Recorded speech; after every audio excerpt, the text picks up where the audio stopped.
Halo, Assalamualaikum warahmatullahi wabarakatuh. Kembali lagi dengan channel kami YouTube Sam Waterproofing Indonesia. Nah, kali ini kami akan mencoba menjawab pertanyaan dari Kak Anis Wahyuni. Tanda waterproofing gagal itu seperti apa sih? Baik, akan kami jelaskan. Tanda waterproofing gagal, itu waterproofing gagal biasanya tidak langsung bocor besar. Awalnya ada tanda-tanda kecil dulu ya teman-teman ya. Kalau cepat ketahuan, biayanya jauh lebih hemat. Nah, yang pertama tandanya apa sih? Muncul rembes atau tetesan air. Ciri paling jelas nih waterproofing gagal. Pelapon ada noda coklat, air menetes saat hujan deras, dinding terasa lembab, cat menggelembung. Nah, ini kalau ini muncul berarti air sudah berhasil menembus lapisan pelindung. Ini bisa dikatakan waterproofing yang gagal. Yang kedua, lapisan waterproofing retak atau mengelupas. Ini ciri-ciri terlihat sekali ya.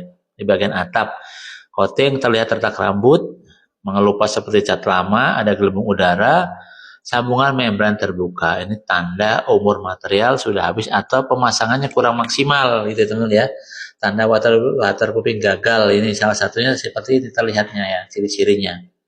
Yang ketiga, waterproofing gagal seperti apa sih? Yang ketiga ada genangan lama di atap. Kalau air mengenang lebih dari 24 jam, lama-lama lapisan ajari tertekan terus. Retak makin besar, sambungan mudah terbuka. Waterproofing bagus tetap butuh drainase yang lancar, teman-teman. Makanya, kalau teman-teman menggunakan jasa kami, pasti akan kami bikinkan namanya tali air atau sodetan. Boleh dibilang sungai kecil di atas yang dari genangan langsung ke arah pembuangan. Tujuannya apa? Supaya tidak ada genangan yang bisa menyebabkan bocor. Karena apa sih? Air kan masuk nih, mau dibuang kemana? Tidak mungkin kan? Nunggu nguap ya pasti namanya lagi hujan kan nggak ada sinar matahari, nguapnya lama. Nah, masuknya ke dalam ini dak beton. Nah, ini jadi bocor itu teman-teman ya. Tanda yang keempat, apa sih yang gagal? Gagal tanda waterproofing. Yang keempat muncul jamur dan bau apek. Nah, ini tanda ini sering muncul di dalam ruangan biasanya teman-teman ya. Sudut plafon berjamur, bau lembab, cat cepat rusak. Nih kategori waterproofing gagal. Artinya air sudah masuk tapi belum sampai menetes. Yang kelima, cirinya apa aja? Umur waterproofing sudah lewat masa pakai. Ini rata-rata coating sampai 3 sampai 5 tahun, membran sampai 8 sampai 10 tahun. Nah, ini kalau sudah lewat, risiko gagal makin besar. Jadi kesimpulannya apa? Waterproofing gagal biasanya ditandai oleh pertama noda air, kedua retak dan kelupas, yang ketiga gelembung, yang keempat genangan lama, yang kelima jamur dan lembab. Kalau sudah tanda-tanda ini biasanya bukan hanya cukup tempel titik-titik saja teman-teman, perlu dicek menyeluruh nih teman-teman. Kalau membutuhkan jasa waterproofing terbaik, bergaransi dan terpercaya untuk saat ini di Indonesia ya teman-teman ya. Langsung saja hubungi kontak kami di nomor 0821 3435 8787 dengan Sam Waterproofing. Baik, di sini akan kami ulang ya. Apa sih sebenarnya waterproofing itu? Waterproofing adalah metode atau proses untuk membuat suatu permukaan menjadi kedap air, sehingga air tidak bisa meresap atau menembus ke dalam struktur bangunan. Nah, itu teman-teman ya.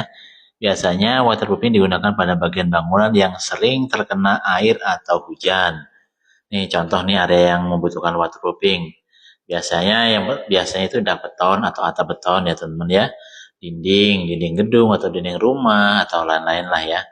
Nah, bagian dak ini biasanya bagian ini paling sering bocor karena terkena hujan dan panas setiap hari. Tanpa waterproofing, air bisa meresap lewat retakan rambut dan lain-lain. Ini untuk dak beton, atap beton maupun dinding ya teman-teman ya. Nah, yang kedua apa saja sih yang membutuhkan waterproofing? Yang kedua itu kamar mandi. Nah, area shower dan lantai kamar mandi kan wajib nih dilapisi waterproofing supaya apa? Supaya air tidak merembes ke bawah dan menyebabkan plafon bocor. Nah, yang ketiga biasanya area apa aja sih yang butuh waterproofing? Nah, yang ketiga ini biasanya kolam renang, teman-teman.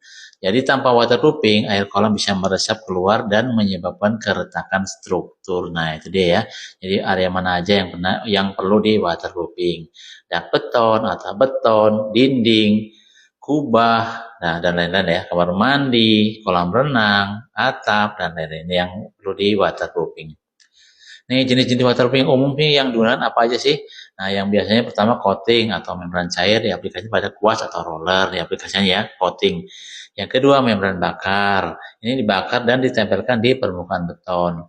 Yang ketiga, integral waterproofing. Nah, ini dicampur langsung ke dalam adukan beton. Ini bisa dicampur langsung ya teman-teman ya.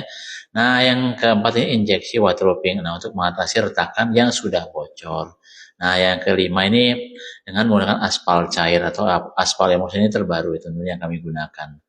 Nah, kenapa sih waterproofing penting? Nah, yang pertama pasti untuk mencegah kebocoran. Yang kedua, melindungi struktur bangunan. Yang ketiga, menghindari jamur dan lembab. Yang keempat, menghemat biaya perbaikan jangka panjang. Itu teman ya. Kalau dijelaskan sederhana begini, waterproofing itu seperti jas hujan untuk bangunan. Itu melindungi supaya tidak bocor. Nah, itu ya teman-teman ya. Untuk info lengkap, teman-teman bisa langsung menghubungi kontak kami di nomor 0821 34358787 untuk tanya-tanya mengenai jasa waterproofing, harga jasanya, dan lain-lain. Oke teman-teman ya, terima kasih. Sampai jumpa di video-video kami berikutnya. Wassalamualaikum warahmatullahi wabarakatuh.